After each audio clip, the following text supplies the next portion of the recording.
Welcome to our tutorial on how to add and drop classes at Broward College.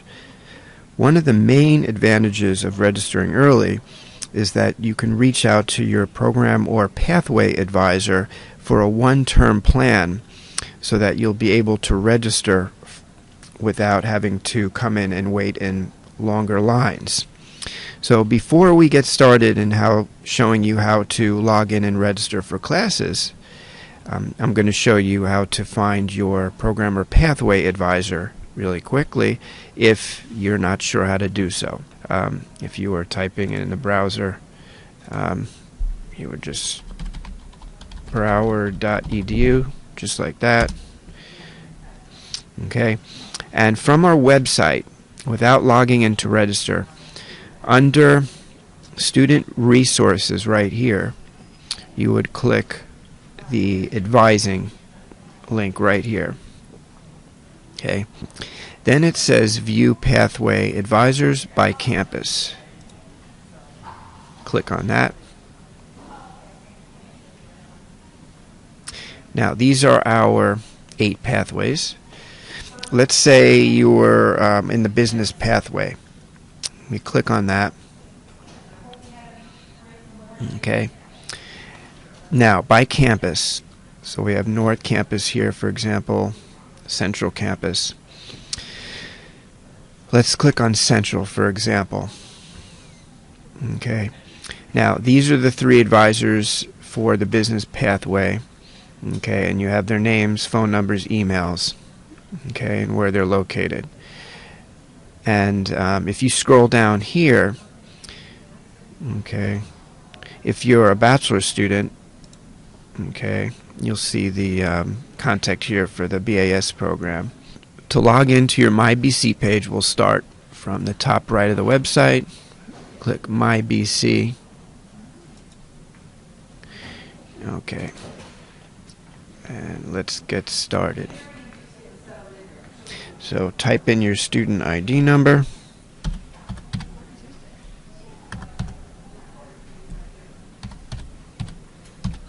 And then your password.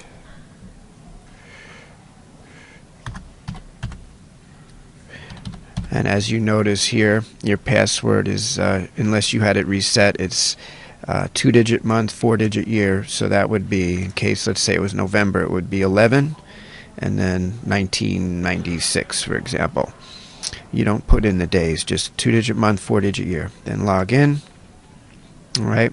So under registration, click Add Drop right here. We're looking, these are the terms that are available. Whenever you register, you'll see terms in advance as well, not just the current term, but possibly the term for a future term. For example, we're coming up on fall registration. Okay, so we'll click that, select term. Alright, now in this pretend student scenario, they also have courses. This pretend student, Sammy Seahawk, has courses on the Ed Plan. So if you already have the one-term Ed Plan done with the advisor, then all you would do is click on it and the course ID numbers pop in. So that's the model you want to follow to make sure that you were advised for the classes before you actually register, so you don't make any mistakes. Then you select the campus. Now, notice we have BC Online as a campus if you're looking for fully online courses. For our example, for now, we could look at North Campus here. Notice sessions. There's a tab for sessions now. For fall session, most classes would fall under session 1. And remember that the shorter sessions, session 2 and 3 and 4, you want to be careful with those and how you register for those. We'll go into that in a few moments. But for now, it's probably good just to leave all sessions so you see everything, and then just click search right here, the red search. Alright, so now in this case, for example, there's art appreciation. You see a lot of choices here at North Campus, and there's a lot of professors here. So basically, to register, you're just going to click the 6-digit reference number. But before you do that, you want to make sure of a few things. Obviously, the session is the first thing right here. Okay, this is session 1, which starts August 21st and ends December 12th.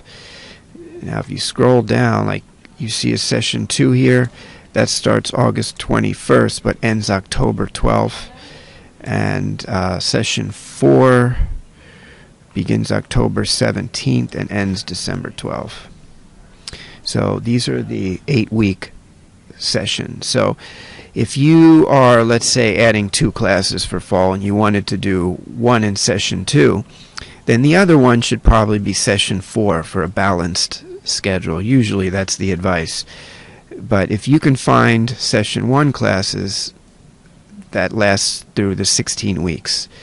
So it should be balanced if you find all session 1 classes. So, for example, for now, let's just add this one to look at the days. Remember, T is Tuesday, R is Thursday, M is Monday, W is Wednesday, and if there's an S anywhere, that would be, sometimes you see an S, which is usually Saturday. And obviously, if you see 2 days here, that's Tuesday and Thursday, and this one up here would be Monday and Wednesday, twice a week. All right.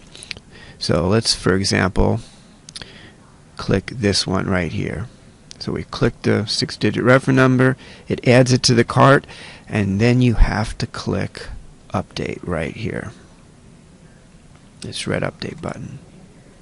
And make sure it says successful. Once you see successful, that means you're good. Okay? And then you can go back and add any other classes if you follow this process. One thing to be aware of, classes that are restricted in some way. Like here's a government class on this student's plan, right? So, session 1, but see how it says restricted in red here? And it tells you why. It's for high school students. So if you try to click this one and then update, it's going to give you a note. This class requires special permission. So usually just stay away from those. And to drop, you can simply just cancel add in that case because we didn't fully add it. And then you can go and add a different one that's not restricted. Let's try that one and then update. Now, if you want to drop, if you change your mind or need to add and drop and pick something else, all you have to do is drop. The D will position here. Pick a different one. Let's say try that one. That one will have an A. And whether you add or drop, you always have to click Update. See? And now it updates the schedule. So always remember to click the red Update button. And make sure there's no holds in red. Okay. Then to finalize everything, you need to go to View Print Schedule right here, and Print Friendly. And here's where you want to be very careful. You want to make sure your classes are paid on time. This is an out-of-state fee. Normally, 2 classes should be about $600–700. So this pretend student needs to have the residency updated. But the payment due date is July 20th. Because you're registering early for fall, you have until July to pay. Another advantage of registering early. So if you have financial aid, check with a financial aid advisor and make sure the amount turns to a 0 balance before the payment deadline. Whatever yours is. Yours may not be July 20th, depending on the day that you register. Might be a little after that. And also, obviously, make sure that if you're a new student, make sure your residency is updated. So 6 credits in this case should be around $600–700. $300 and change for a 3-credit course if your residency is updated.